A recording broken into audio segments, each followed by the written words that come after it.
Hoy en Sexto Continente tenemos a uno de los dramaturgos más importantes del último siglo. Ha recibido 2 premios nacionales de teatro en el 80 y en el 92, también el Premio Príncipe de Asturias de las Letras, Premio Nacional de Literatura Dramática y Académico de la Lengua. Nos estamos refiriendo a Francisco Morales Nieva, más conocido por Francisco Nieva, que además de ser uno de nuestros grandes dramaturgos, es un hombre que ha tenido una intensa vida y que ha estado bebiendo de las fuentes culturales más vanguardistas de Europa. Francisco Nieva, un saludo.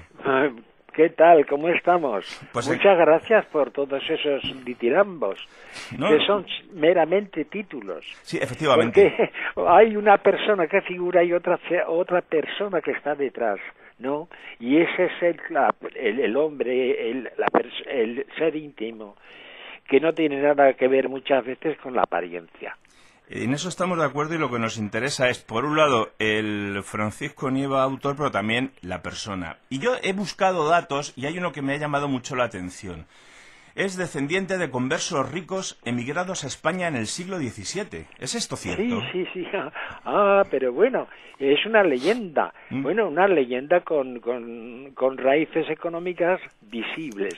Sí. Porque mis antiguos parientes, que eran judíos, no sé si judíos medio moriscos, no lo sé, sobre todo eran de ascendencia judía, pero atravesaron el estrecho de Gibraltar con una especie de aya o sirvienta fiel y cantidad de cofres con monedas de oro, con joyas, y al llegar a Gibraltar inmediatamente quisieron abrazar la religión católica. Y lo gracioso es que inmediatamente estos conversos entraron en religión. Y mi bisabuelo ya era un humanista eminente, director del colegio del Instituto de San Isidro en Madrid. Y era un helenista, un latinista y helenista magnífico, que publicó incluso una gramática griega para uso de los discípulos de San Isidro y que tuvo varias ediciones.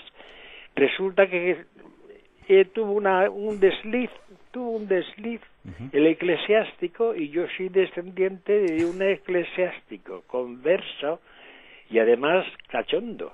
Pues mira, eso es una maravilla, porque menos mal que él no controlaba sus aparatos genitales y gracias a eso pues el mundo se ha ido hambriendo, ¿no? Es muy curioso. Yo puedo haber heredado su gusto por las letras clásicas. Yo he hecho, por ejemplo, una traducción de La Paz de Aristófanes con una alegría, como si fuera mi abuelo el que la estuviera escribiendo y disfrutando con Aristófanes.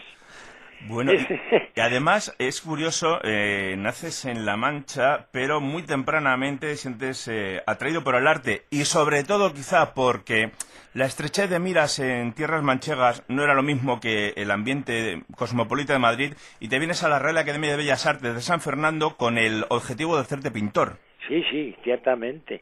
Y me relaciono con los postistas, los que son creadores de una suerte de posmodernismo a la española que coincide con el auténtico posmodernismo actual.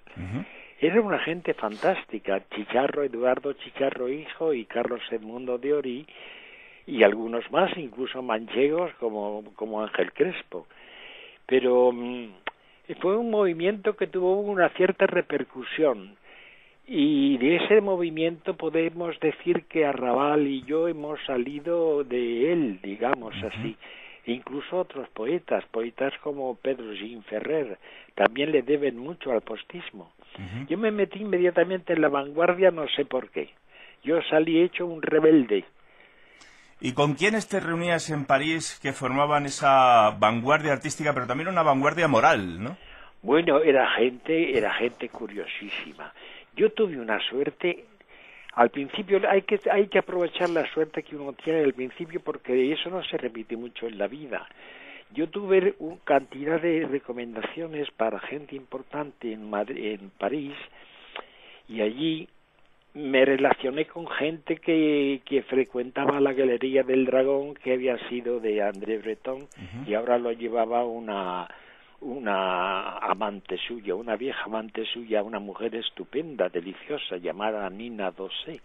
Pero en esa galería pues iban Edouard Glissant, que era de la Martinica, un negro café con leche que nos quitaba todas las chicas. Bien hecho. Y bueno, yo iba Alain René, iba Alberto Mata, el pintor surrealista, Roberto Mata, iba Henri Michaud, el poeta que, por otra parte, en aquel momento se entregaba a la mescalina y hacía unas galaxias informales a pluma que eran verdaderamente estupendas, extraordinarias. Y yo me relacioné allí con gente increíble. Yo salía a la calle y me encontraba pues con algún pintor famoso que iba de galería en galería queriendo ofrecer sus pequeños dibujos, geniales dibujos. Por ejemplo, no lo sé, Yves Tanguy, que es un pintor surrealista magnífico, y parecía que entonces estaba un poco en decadencia. Y le veía yo por la calle con su carpeta entrando en las galerías para ofrecer aquellos dibujos espléndidos, quizá por una suma irrisoria. Me llama la atención lo de la mescalina porque siempre es algo que he querido probar y hasta ahora no lo he conseguido. A ver si lo consigo porque dicen que es impresionante. Ya, pues es que resulta que Henri Michaud todo lo veía amarillo. Era una cosa espantosa. Bueno, es una época en París, te casas con Geneviève Scand, tienes estancias en Berlín y en Roma, y ahí se va formando el Francisco Nieva dramaturgo. Sí.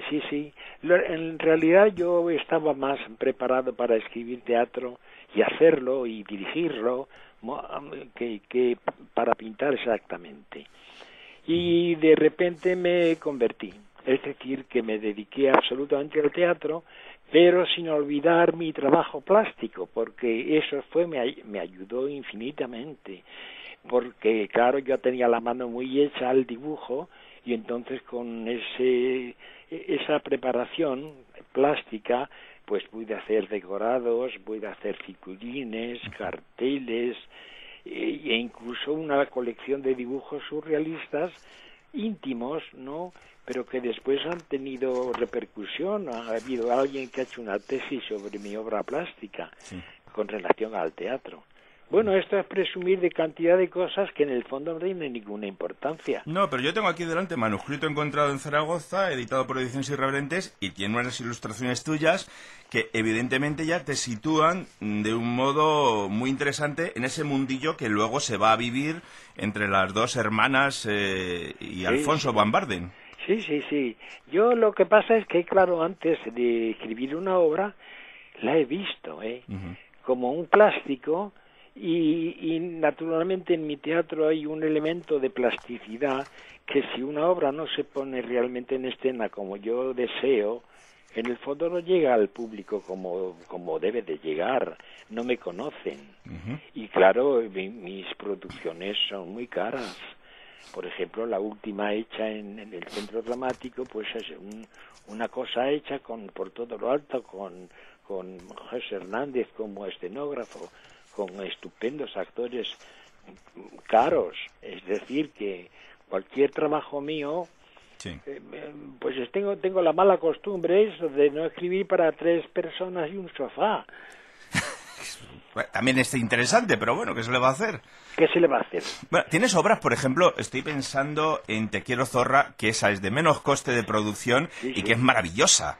Bueno, esa obra ha tenido mucho éxito fuera de España, Ha tenido mucho éxito en Francia, en un conjunto de obras mías que se llamaba el retablo de las condenadas, Le Retable des Damnés, y luego en Río de Janeiro, en Sao Paulo, traducida al portugués, y las puestas en escena muy diferentes.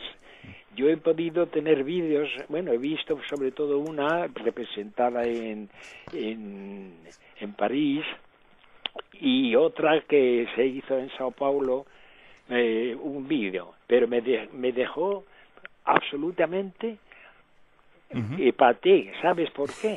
Porque la versión de Río de Janeiro, la versión de Sao Paulo, era maravillosa, de un naturalismo tremendo, de una crudeza extrema. Bueno, como una película violenta de aquel país, algo verdaderamente estupendo. Me dejó admirado. Pensé que, claro, el director es capaz de relevar la obra, de cambiarla de sentido, pero de darle un relieve enorme. Es cada director. Esa es la cuestión. Nieva recibió el premio Polignac ex aequo con Yehudi Menuhin. Sí. ¿Cómo se consigue eso? ¿Qué hay que hacer? Eso no sé, eso se consigue de muchos modos. Y es porque resulta que es muy difícil, muy complejo de contar. Yo escribí un libro que se llamaba Zurbarán par lui-même, Zurbarán por él mismo, recogiendo cantidad de datos importantes de Zurbarán.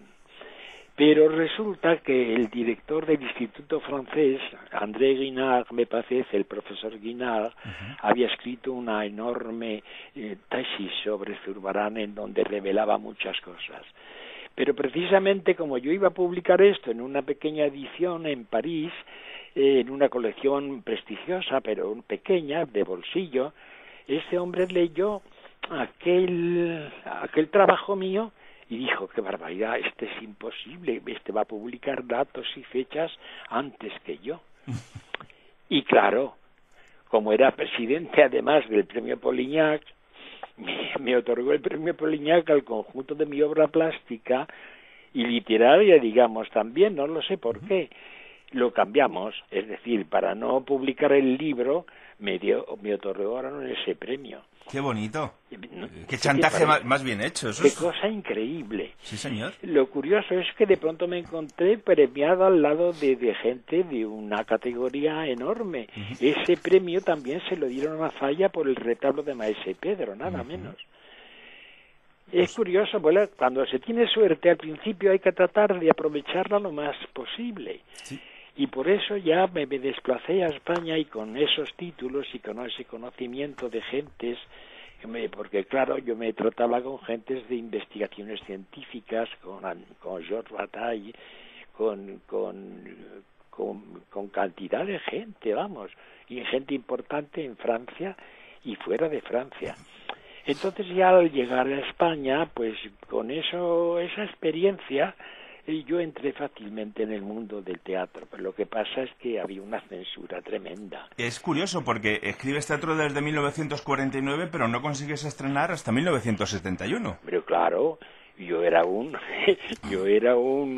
autor maldito. Lo que pasa es que yo aprovechaba también el ser un autor maldito. Eso también te da también nombre entre la profesión, te crea un prestigio, ¿no?